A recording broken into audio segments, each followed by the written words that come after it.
Bonjour. Pour conclure les diverses mesures qu'on effectue sur des variables dans une base de données, il nous reste les mesures de dispersion à calculer. Alors, pour ce faire, on va faire encore une fois des calculs sur la variable âge et poids sans tenir en compte la variable sexe qui, malheureusement, n'a pas de nombre comme réponse. Donc, on ne peut pas faire de calcul sur cette variable-là. Alors, si on s'intéresse, par exemple, à trouver le quatrième quintile, qu'est-ce qu'on doit faire? Bien, Excel ne comprend pas les quintiles, les quartiles, oui. Excel ne comprend pas les quintiles, ne comprend pas certaines terminologies qui sont un petit peu plus précises. Donc, il faut lui fournir en centiles. Alors, le quatrième quintile, ben, ça correspond à 80e centile. Donc, 4 quintiles, c'est 4 paquets de 20. Alors, c'est le 80e centile. Alors, pas pour sexe, évidemment, je vais aller dans la variable âge à côté. Je vais faire égal. Je vais écrire le mot centile. Je peux choisir exclure ou inclure. Il faut juste que j'en tienne compte dans l'interprétation de mes données. Donc, centile.inclure, je vais aller chercher la matrice. Donc, matrice, c'est toutes les données dans lesquelles il faut regarder puis chercher le centile qu'on va lui fournir. Donc là, je vais choisir tous les âges plutôt.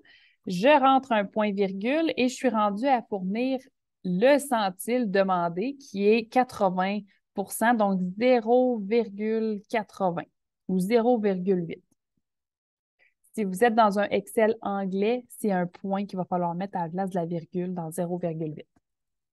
Je fais Enter et je vois apparaître la réponse. Donc, 7, c'est le 80e centile. Ça veut dire que 80 des âges de canard sont inférieurs ou égales à 7 ans. Donc, si j'ai mis inclure, ben, je vais écrire dans mon interprétation que 80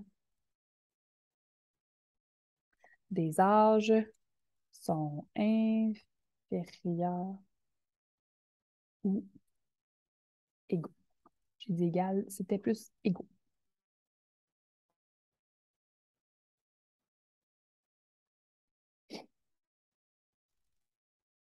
Ensuite,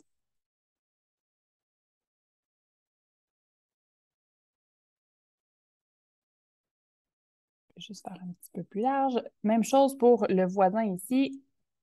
Alors, si je veux le 80e centile, là, je prends les mêmes données et j'ai encore le 0,8 qui va être disponible. Donc, lui, on a 965,68, alors 80 je vais l'écrire au long, 80 des poids sont inférieurs ou égaux à 965,7, disons, grammes. J'ai élargi un petit peu ma colonne pour qu'on voit bien. Je vais centrer ces données pour qu'on les voit bien, elles aussi. Alors, j'ai mon quatrième quintile qui est mon 80e centile. J'enlève quelques décimales. On voit bien la donnée de manière un peu plus épurée. Alors, c'est la même chose pour n'importe quel autre quantile. Donc, si vous voulez des déciles, des centiles, des quintiles, des quartiles, vous devez tout mettre soit en quartile ou en centile. Donc, je vous suggère les centiles, c'est un petit peu plus simple. Autre question qui peut vous être posée par rapport aux valeurs de dispersion, c'est la cote Z. Donc, si on a une cote Z qui est demandée, je vais devoir faire un petit calcul pour une certaine cote Z. Donc, par exemple, si je veux faire la cote Z de l'âge, disons, 5 ans. Donc, j'aimerais ça avoir la cote Z de 5 ans. Fait que là, je vais l'écrire ici, 5 ans. Alors, je vais faire une égalité, encore une fois, pour indiquer que je fais un calcul. Je dois faire la valeur moins la moyenne divisée par l'écart type.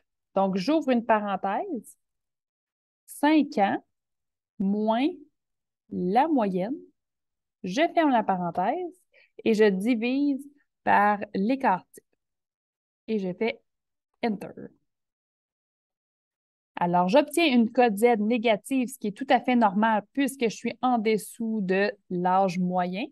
Alors, la cote Z est négative, quoique assez faible. Donc, je garde 2 décimales dans ce cas-ci.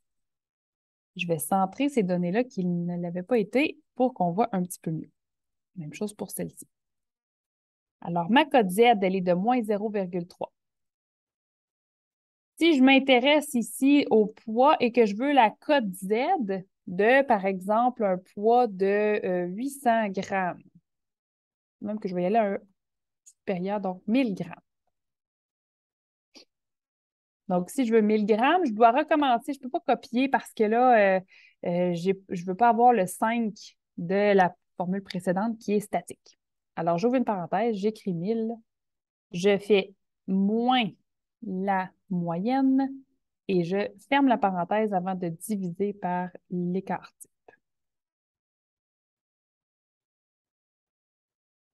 Je vais réduire les décimales à 2 décimales. Je vais centrer les données. Même chose ici. Alors, la cote Z de notre canard à 1000 grammes, il se démarque du groupe de 1,21 cote Z, c'est-à-dire 1,21 fois l'écart type. C'est la même interprétation que sur papier. C'est tout simplement de ne pas oublier de mettre les calculs avec les valeurs demandées puis les parenthèses pour que le calcul se fasse adéquatement.